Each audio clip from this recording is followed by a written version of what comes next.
Jamiatul الازہر university ہے مصر میں، بہت مشہور یونیورسٹی ہے۔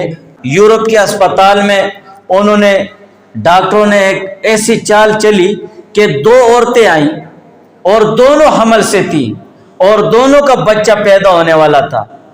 دونوں کا ایک ہی وارڈ میں لے گئے اور جیسے ان کے بچے پیدا ہو گئے تو ان کو خلق ملق کر دیا۔ اب یہ پتہ نہیں چل رہا ہے ایک بچہ ہوا اور ایک بچی ہوئی، یہ پتہ نہیں چل رہا ہے کہ بچہ کس کا اور بچی کس کی ہے۔ انہوں نے کہا چلو آؤ اب دیکھتے ہیں مسلمانوں کا دین اور ان کا قرآن دیکھتے ہیں، چیلنج کر دیا نا۔ تو جامعۃ الازہر وہاں پر انہوں نے فون کیا کہ آپ ہمیں یہ بتاؤ کہ یہاں پر یہ دو مائیں لڑ رہی ہیں اور بچہ کس کا اور بچی کس کی ہے، یہ حل کیسے نکلے گا؟ انہوں نے کہا یہ تو آسان ہے، 10 منٹ صبر کرو تو میں بتاتا ہوں۔ انہوں نے فون کٹ کیا، 10 منٹ بعد ایک استاذ نے کال کی کہ قرآن میں یہ حل ہے نا؟ انہوں نے کہا کہاں پر لکھا ہوا ہے؟ کہا للذکر مثل حظ الانثیین، بس کہا اس میں کیسے موجود ہے؟ کہا قرآن میں اللہ تعالیٰ نے ذکر کیا ہے کہ مذکر کو مؤنث کے 2 حصوں کے برابر حصہ ملے گا۔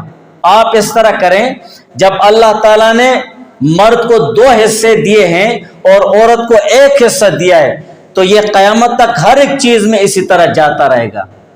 اب آپ اس طرح کریں کہ دونوں عورتوں کو دودھ لو اور دونوں کا لیبارٹری میں ٹیسٹ کرو، جس عورت کے وٹامنز ڈبل ہوں گے اس کا بیٹا ہے اور جس کے سنگل ہوں گے تو اس کی بیٹی ہے۔ انہوں نے کیا اسی طرح نکلا ہے، اور پھر انہوں نے کہہ بھی دیا ہے کہ بالکل یہ جس عورت کے وٹامنز 2 ہیں ڈبل ہیں تو یہ بچہ اس کا تھا۔